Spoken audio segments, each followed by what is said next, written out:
recording here. Okay, so we're excited to be here. Thank you, Andy. This is so wonderful to be able to connect and to be able to provide some really great content of, attracting leaders. And I would say Andy himself has definitely been a really good example of this. And we want to kind of dive into some good question and answer, and we can both kind of share some tips and tricks and advice on how we are being effective with finding new builders. And I think the number one question comes up is, how do we even get out and start finding them? And my first thought is, and I'm going to let you take, some time, Andy, too, is before we can even find the right builders who we want to partner with long term, I think we have to start looking into where we are personally. Mm-hmm. Totally. So diving into the, Brené Brown and some of the good aspects from Dare to Lead and all of that good content, where is the best place we start when it comes to finding leaders, but going into ourselves first? I love it. Well, thank you so much for having me, Michelle. It's an honor, and we've been huge fans of yours since we've known about you, and we love connecting with you at the Bloom Presidential Summit. So super excited to be here and dive into this. Yes. So do you want me to share my thoughts and then you share yours? Yeah. Awesome. Okay. So I 100% agree with you that attracting leaders is, first of all, it's the highest value activity that we do in doTERRA. Natalie and I've worked with a lot of coaches and mentors, and a lot of times they ask that question, like, what's the one thing that moves the needle more than anything else in your business, right? What's the most leveraged activity there is? And it's attracting leaders. It's finding builders. It's developing people into builders and into leaders. So that's hands down the highest value activity. So the question is, how do you do it? How do you get it done? And clearly, there's no one silver bullet, right? So a lot of people start out as customers and they become builders. So I think it's important for us to not ignore the base of customers that we have on our teams, because they might be our best candidates, right? People who are already converted to the product, they're loving doTERRA's oils, they're loving the life, all the benefits that they're getting in their life from doTERRA's products. So that's the first pool that I like to look at. But outside of your customers, I would say the most crucial thing is to get clear on who it is that you're looking for. And I don't know if you've ever talked about builder avatars. I know Elisa's done some trainings around that. But getting really clear on what does a builder even mean to you? I talk to a lot of people who say, oh, if I just had, if I could just partner with somebody who shared oils sometimes, that would be really nice. And I'm like, really? Like that's the level of clarity that you have? Like what do you really want? Like, are you doing this as a hobby or is this a business for you? So if this is a business, then let's treat it like a business. So if you were hiring a top sales exec and a marketing professional, would you just kind of hope, cross your fingers that it's someone who kind of likes to share sometimes? Absolutely not. You would be crystal clear. You would have a job description. You would have experience that you're looking for. And probably not only a demographic, but also a psychographic, meaning like what's important to this person? What are their core needs? What are the things that they look for in a business? And so the more clarity that you have around that builder avatar, the better you're going to attract it. So I love the saying that clarity leads to certainty, and certainty leads to power. So if you want to create a powerful residual income, if you want to have a powerful doTERRA business, then get clear, right? Get clear on what it is you want, and take whatever time it takes to be so clear that you can lead with certainty. People don't just buy the doTERRA products; they're buying your certainty. So clarity, certainty, power, and then making that builder avatar, I think is step number one. Absolutely. And you see too how, I think we find ourselves in this place of leadership where, we're really, really wanting these leaders and we're really, really wanting to take off. But so often we get so focused on that we're forgetting about even developing our own skill. When, us as leaders, we may feel like, okay, we've been working, but we're not seeing the results we're doing. And I love that because even just like, I'm sure at the beginning of your business with doTERRA, you've had other stuff before, but before doTERRA, it kind of forces us to have to grow or else we're not going to attract people. And I, like you, we hear all the time, if I had that power horse leader, then I'd be able to move forward faster. Well, of course we would, because that's in, the dream that we want to create. But that saying, and I think even Brené Brown talks about this too, is we're attracting where we're at, right? What comes into our life is kind of where we're at. So how do we bump that up as far as personal development goes? In one of her books, she says, who you are is how you lead. Mm. Like, I've never heard someone put it so succinctly. Like, that's so concise and powerful. Basically, like if you're just a hot mess, if you have all this victim energy and you're just complaining about this and that, what are your chances of partnering with a new rock star builder in doTERRA? Zero, right? Like if there's no energetic space, everything is energy and energy doesn't lie. So if you have all these projects that you're running, if you have all these problems that you're managing, if your emotional world is just a whirlwind, then let's say you did meet that potential builder who was perfect and the timing was perfect for them, they are not going to see an opening in your world for them to step in and partner with you. All they're going to see is the hot mess. And so absolutely getting your emotional world clear and getting free of the baggage is number one. That's the first step in attracting builders. I love that. I read the other day in this book, I thought it was just me. It's probably one of my favorites. I do love Dare to Lead, but this is, I think, a little even more up my alley, just understanding that we are enough. And us as women, I'm sure men too, but us as women feel that little bit of sometimes we doubt ourselves. And I think it's normal. But focusing in here, the greatest way to lead somebody like in this business is by first learning how to lead yourself. And I thought, just looking into that, how do we look at that? And when we look at where our builders are at, which is leading right into the next question, when we look ourselves right now, where are our builders at right now? Do we have some who are struggling? Do we have some who are really going full force? Then put yourself in that time frame of when we're spending time with these people, where are we personally is also going to reflect their outcome.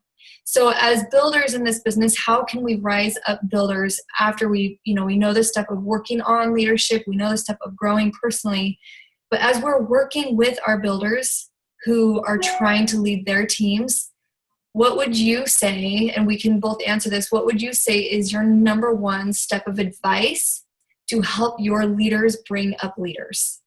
Does that make sense? Yeah, is that totally. a good question? It's kind of a lot. Yeah, I mean, basically what we're talking about is how do you duplicate the clarity, first of all, right? How do you train people to get clear on what they want? And then second, how do you duplicate the energetic clarity that comes when we raise up and we learn how to release a lot of the baggage and we create emotional space and energetic space in our world. So I mean, I know this sounds cliche, but the best way to duplicate that is to be that, right? Just be open about the breakthroughs that you're having. Be really open and vulnerable about blocks that you've had, how you're dealing with them. Maybe you're not on the other side yet. Maybe you're still in the middle of a dark spot. Just be open and clear about that. and give yourself permission to be imperfect. And guess what happens? You've just given all of your team and your builders and leaders permission to do the same. So if they can be clear, if they can move on, then just show the way. Just lead the way. But I'm curious what you would say. What have you found is the best way to duplicate raising leaders? Yeah, you know what? It's interesting because, about a year ago, I was struggling a lot, and it was even just like outside of doTERRA business. Like this was just like personal life and things going on with family that I really did find myself really a lack of taking care of myself. And what was happening is when I literally put myself back a year ago, I was not bringing on builders. I was not attracting anybody. I brought on customers who were really desperate for, which isn't a bad thing, but desperate for the tools and support. But I wasn't bringing any builders in. And it was my first indicator that, shoot, like this isn't okay if I really want to move forward in this business. And so just the simple act of being dedicated to self-growth and self-development has been massive for me, because whether I look at it like this, whether you have some builders who, don't invest in themselves and they're not moving forward, if you are, whether they come with you or not, if say they don't want to and they're still stuck in their place, you literally have room to be teaching new people, and it's exciting again. And so my thing is, if you're not excited in this business, you cannot duplicate this business. And when we look at it as work, like, oh, this is such hard work. Yes, it's hard. But is it enjoyable? Everything we're doing has a purpose for why we're doing it. Then yeah, you start to duplicate that leadership ability, and people say, look, I can be dedicated, but I don't have to be exhausted in this business, Yeah. And that's kind of been, honestly, been able to see more people flow in who are ready to do the business, not ready to be held for years and years and years, still can't figure out what to do, right? Because we're different people. So that self-development, I'd say it's Renee Brown's information that's brought in a lot of clarity for me this last year. Huge clarity. And I think everybody could benefit from listening to all of her stuff or reading all of her stuff. It's just unbelievable. So I wanted to ask you a question when it comes to finding builders and leaders. So you enroll a lot of people. Like you're a high roller when it comes to enrollments, right? Yes. But when it comes, if you were to narrow down just the builders that you've enrolled, like you're qualifying builders, where did they come from? Were they warm market? Was it from your warm market, or was it cold market? And I actually ran the numbers while you're thinking about that. Maybe I'll just share some of our statistics. Yeah. And I also want to ask you, what did you share with them? Did you start with product, or did you start with the business? Okay. So I'll just share some of our stats while you're running your numbers. Yep. So as I looked across our front line, we probably have 13 on our front line that we're working with on both our main account and our M1 account. Of those 13, 60% came from our warm market. So these were people that we knew, that we loved, that we looked at them and we thought to ourselves, I would love to work with them. Like these are people who, if there was an incentive trip, they're the ones we'd want to be on the beach with. If there was a chance to do an event together, we'd want to do an event with them. Like we want to do life with these people. So 60% came from our warm market. 20% came from our warm market's warm market. So does that make sense? It's like, it wasn't people we directly knew, but it was people they knew. And then another 20% came from our cold market. So there were just people who reached out to us, or we didn't know each other. It just came together. And then in terms of what did we share with these people, every single one of them was a one-on-one. That's how we connected with them. And every single one of them, we led with the business opportunity. So Are we a product focused company? Absolutely. Will that ever change? Not unless things go way off the rails, right? So we are first and foremost a product company, and that's why the opportunity works. But when it comes to finding builders, Natalie always asks the question, who would you love to work with? And so once you figure out who that list is, like hopefully you've always got an active names list. On that names list, when you ask yourself who you love to work with, what's the right message for them? Like if you're truly wanting to do a business with them, are you going to take 6 months just dripping product on them? I hope not. Like we just go front door and say, look, Natalie and I have big goals, big plans, and really big dreams. And there's no one we'd rather do that with than you. So we'd like to extend a personal invitation to you. Let's do this together. Like, let's go change the world. Let's go put a healer in every home. Let's go raise up leaders, and let's do it together. So I thought it was fascinating because I never really done the stats because we talked so much about teaching classes and leading with product. It didn't dawn on me until I did the numbers that every single one of our qualifying legs, we led with a business opportunity. So I'd love to hear some of your numbers, Michelle. Yeah. So as I went through, 20% warm market, 10% my warm market, and 70% cold market is. Wow. So total inverse. Yep. I mean, kind of crazy numbers. But what I think is interesting as I'm looking through this, the very first thing that came to my mind is we now as a business, I don't know where people are. Everyone goes through their phases of business. Like, am I in this? To be honest, when I first started, this wasn't for money. This was because I needed something to do. But because of that, I held on to that for so long that how can I attract somebody who's doing this for money? I wasn't. And as I've shifted over this last year and a half of kind of growing, my first thought was confidence in yourself. When you can find that confidence, it's really easy to say, hey, guess what? This is what I'm doing. Are you ready to partner with me? And I'm way more open about that now. I think everybody has to take their time there. But when you put that into perspective, if we're approaching people as, look, you can just get this kit. It's great. When you run out, let me know. And they won't reorder. Or you can approach it like, look, I mean, this is prime opportunity. And your question that comes down to, how do I present it when I enroll people? I would say on average, out of the group of people I enroll, there's probably 3 to 4 new builders a month, which has been awesome, right? Now, how do we know how 100% committed and capable these builders are right away? We don't know until we see action. But I would say out of those, 1 to 2 decide, okay, yes, this is for me. The others decide I'm a sharer, which is fine. Everybody can kind of do what they want. But when we look at that, what's changed for me is how I present to when I talk to somebody, these oils are great and I'm excited to get you started, but the business opportunity is even more amazing. And if, I would love to share it with you, and getting that one-on-one time has been massive because a lot of times people don't even know about this as a business and we undersell ourselves for what we do.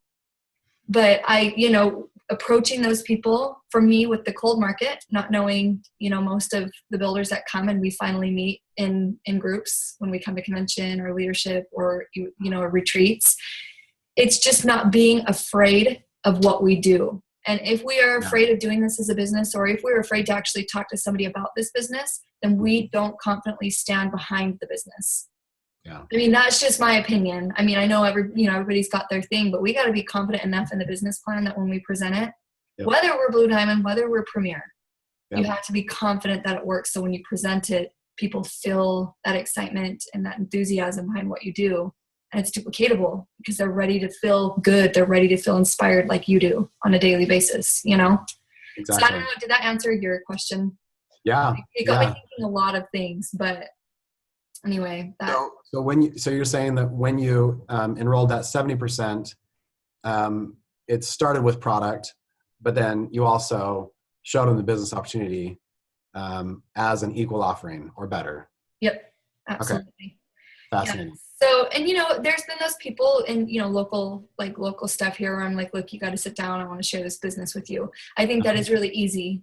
Not easy, but easier to do that. Like, I'm here in person, I'm sitting down talking with you. The hard part that we find online is that in the mentality of people saying, like us thinking they just want the product. It's not always true. A lot of people are searching for a better life. Outside of feeling better, they want to live better and make an income. And so holding that opportunity back and just thinking, oh, I got my enrollment for the month, or I got my few enrollments, now I feel good. Well, what's next for those enrollments then? Like we don't have to be getting those every month. We want to be duplicating and then getting more enrollments every single month, Exactly. But yeah, I've never looked at my stats that way before, but definitely it's 70% is cold market for me, which is. So what about your warm market and the warm market? Did you lead with business or product? There's a couple front lines that are business, couple are product, and into business equally. So I think there's a good round, but what, statistically, as I'm looking at this and thinking about even like my own business, some of the ones where I do lead with business tend to be some more that kind of dive forward quicker, or kind of find that pace a little bit quicker, saying, look, I don't have to know everything about the oils in order to sell.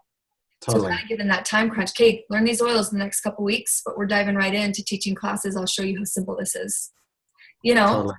So keeping it simple too is huge, but I don't know, working on that clarity, personal clarity, makes it a lot easier to share the opportunity. And you're spot on that when the more clear we are about what a solid offering we have, it's infinitely easier to get them to latch on to that energy and to run with us and to cast a vision and to open the doors of possibility, right? If we're making this really weak offering of, hey, I've heard this doTERRA thing, I've heard we can make some money. What do you think? Do you think we should try this? It's like, no, like, yeah, it's the belief. That's why the whole empowered success system is designed around belief levels. It's the more belief, the more certainty you have around each of those, the more influential you're going to be. And the more you're going to move your audience, whether it's 1 or 1,000. Yeah. Yeah. I love that. Just you saying that kind of leads me into one of these last questions, Andy, is I think oftentimes in doTERRA, we see some leaders who people know who they are, right? Because we've had an impact in some way, or we've shared, people know who the Goddards are. Okay. And when we look at some of these upcoming leaders, I think some of the first things people think is, well, I can never be these people. How am I going to find my voice and my space here? How do we help these young leaders that are rising now understand that, we all have our own different voice? And sometimes I notice, I don't know if you do, but that can hold people back or make people feel scared that, hey, I'm not this person, so I can't accomplish this, or I can't do this, and so I'm not going to be that, right? Yeah, it's a great question. And I think a lot of it has to do with the reason they're telling themselves that story. I know that when I catch myself running that script of I can never be so-and-so, a lot of times it's because they have different strengths than I do. When I hear Laura Jacobs get on stage and talk about chemistry and how the oils interact with our body systems, my brain goes straight to, wow, that could never be me. And it won't ever be me. So I think there's some strengths envy that comes into play when people run that script. But I think the more common one, so to respond to that, I think the more we dive into what our strengths are and learn to cherish and celebrate and share those strengths, for what they are, the more powerful we all become. So that's how I respond if it's a strengths issue. Sometimes we're just beaten down. Sometimes we've been told that we're not enough, that we're just not made of the right stuff, and that we'll never amount to anything. And in those cases, I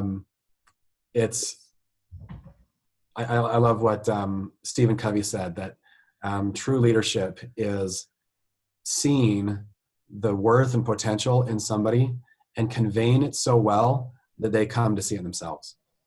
So what do we do with people who feel empty inside?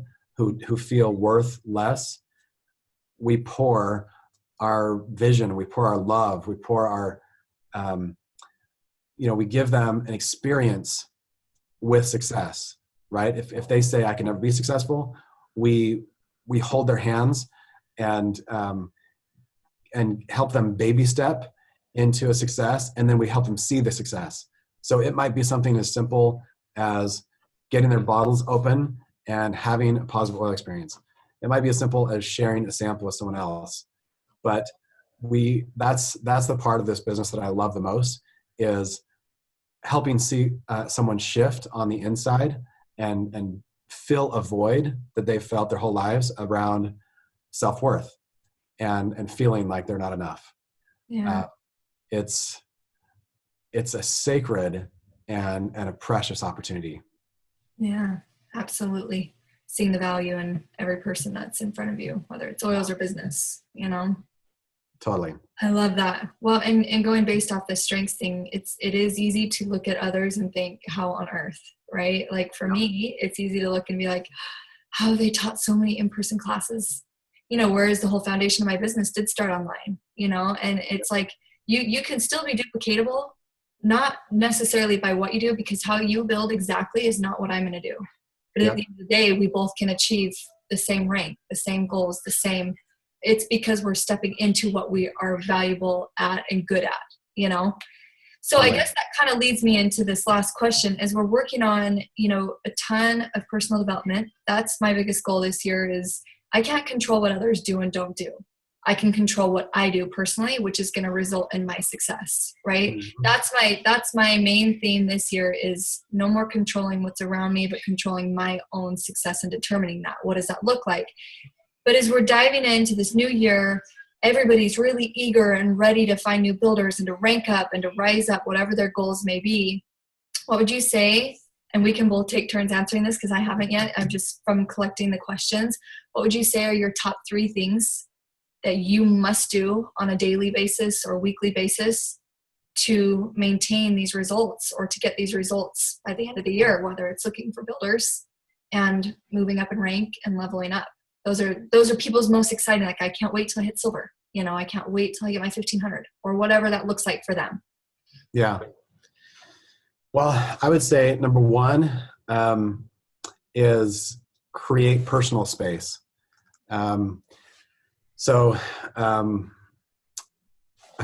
fact, I was going to wait to share this, but I'm just going to share my screen. Can you see the quote here? Yep.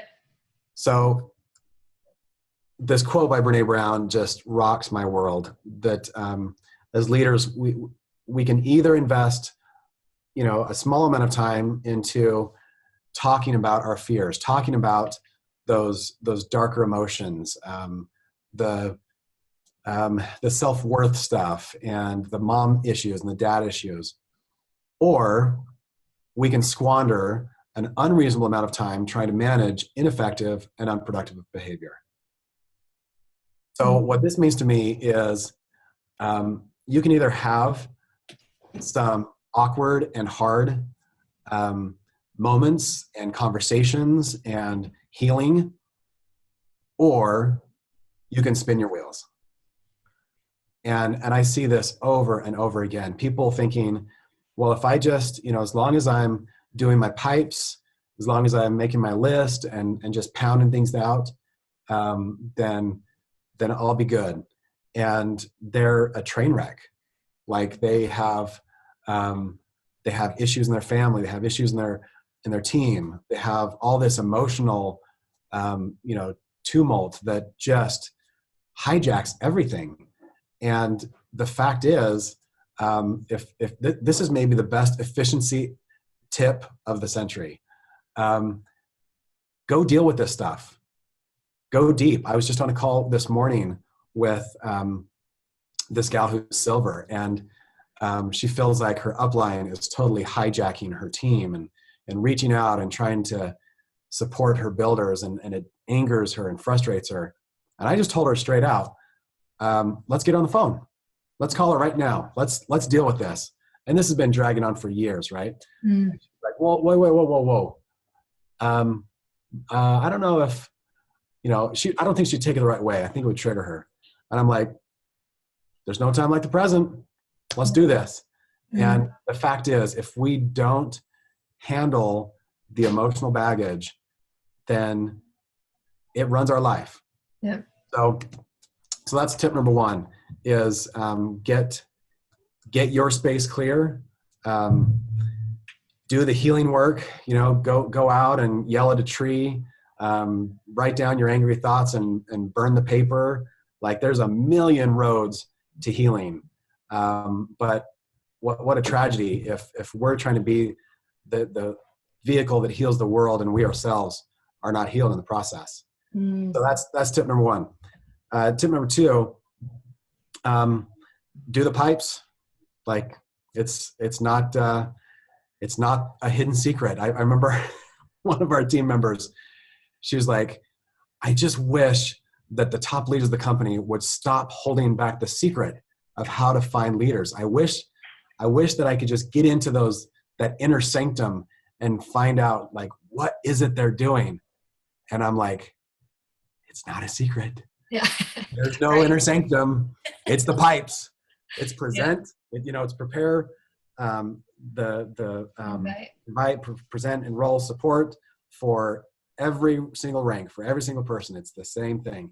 So keeping an active names list might be the best kept secret in the company. Like we talk about it in the build guide, we hammer it home in the launch guide, but after that, we kind of don't talk about it. So, do I have an active names list? Heck yeah. And Natalie and I are constantly knocking out like, is it time for so-and-so?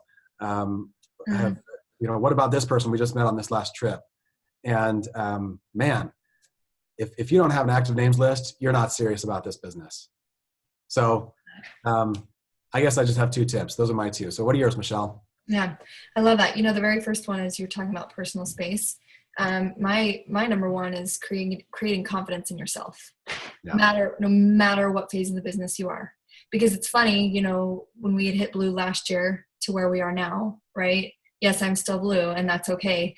But the confidence level was not increased the moment I hit blue. My confidence was increased when I worked on myself.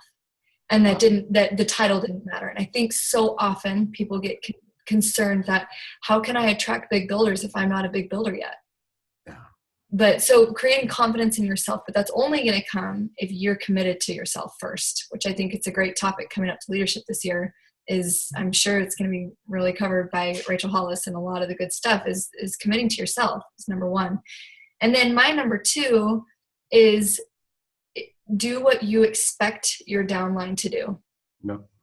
And what I mean by that is, are you as, say, a gold, platinum, diamond leader still enrolling every month? Yep. Are you still teaching every month going into that pipes thing? Because I do see often, like, I wish my team would work. I wish, and it's not even my own organization, just other people I've talked with who are struggling with some of their leaders or whatever it might be, that they're wanting all these things to happen that aren't even being done by themselves personally. So It's reevaluating, what is your work ethic? Are you being very effective in your work ethic? Because if you are, you naturally should be duplicating that because of example, So that one was number two. And then my last number three is priorities. So many times, and I'm a mom with young kids, so many times I hear, and just even other leaders, like, it's so hard because I've got kids and I just don't have a lot of time. It's a priority. So if doTERRA is a priority to you, then you're going to make time for that meetup with that person or that phone call to go over the business. But if it's not a priority, it's going to keep getting shoved off, which in the long term of things, by the end of the year, you'll probably be exactly where you are still. So getting rid of things that don't move you forward and making doTERRA a priority, because if it's a priority, then it's going to work in your favor and you will be successful. So I'd say those are probably my top three for sure. I love that. Can I just share a little story when you were talking about number two? Yeah. About the pipes. Michael Klaus came to one of the first doTERRA leadership events. He's written all these classics on network marketing.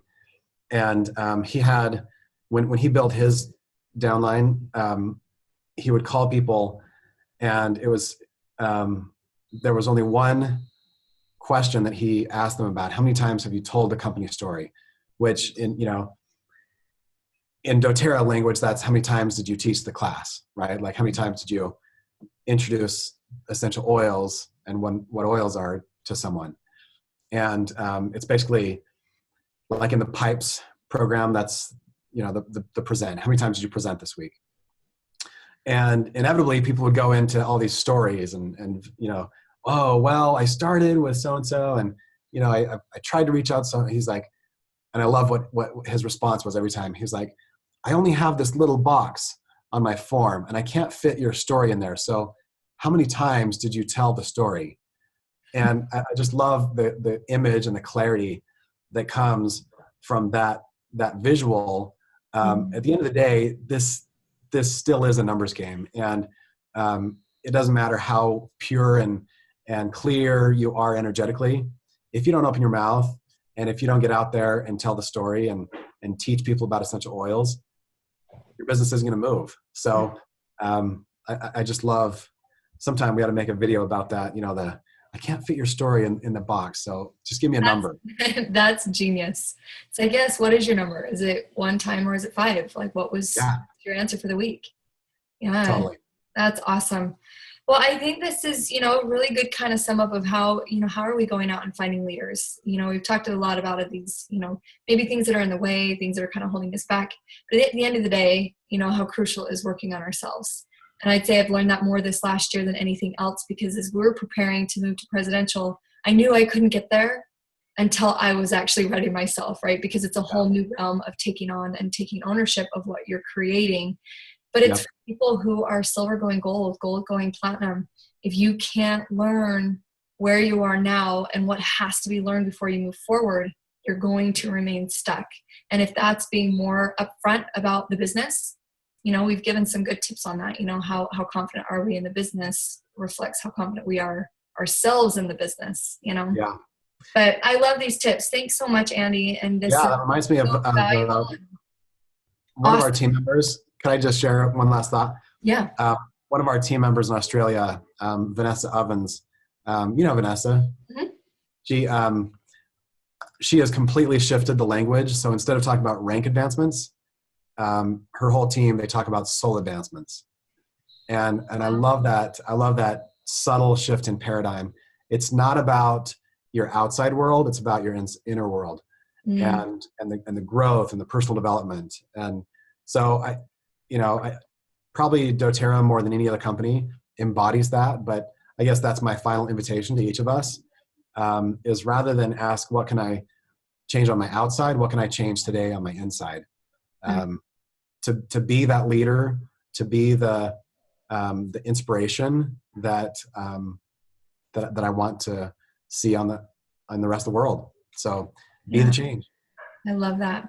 Thank you so much, Andy. This is so wonderful. And thanks for taking the time to be here. And I'm excited to be able to share this and to help other leaders hopefully this year as they move forward in their own businesses. So